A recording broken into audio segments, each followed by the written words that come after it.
हे यांच्या घरी यांची स्वतःचा ट्रॅक्टर, कोणी बैलगाडी, कोणी टू व्हीलर, कोणी मॅक्स पिकअप. आता लोकांना काय झालं, आलिशान गाड्या सवय लागलेली आहे आणि यांना लाख लाख रुपये जर विरोधी उमेदवारांनी दिले असते, मग महाविकास आघाडीचे सगळे सीटा निवडून आले असते ना. जर आम्हाला महाविकास आघाडीचा हे होता, सपोर्ट होता, देवेंद्र फडणवीस साहेबांचा फोटो आम्ही घरात लावू शकतो.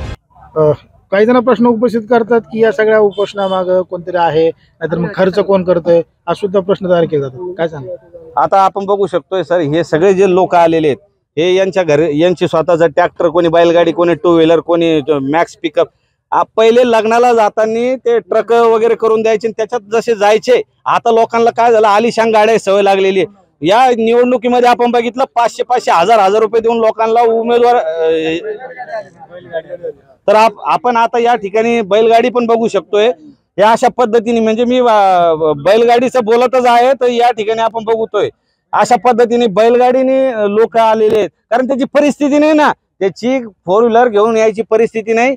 तर आपला सर्जा राजा घेऊन तो आपला मराठ्याचा बांधव या ठिकाणी आलेला आहे. राहिला तुमचा प्रश्न की याला फंडिंग कोण करतात, आपण बघितलं स्वतःची बैलगाडी तो माणूस घेऊन आलेला आहे. जे वाहन भेटेल त्या वाहनाने, आणि इथं आल्यानंतर कोणाला पाहुणचार केला जात नाही. हे त्यांच्या घरचं काम नाही. ज्याला गरज आहे, जो जातीवंत मराठा आहे तो या ठिकाणी दिसतो, ज्याला गरज नाही तो घरी दिसतो.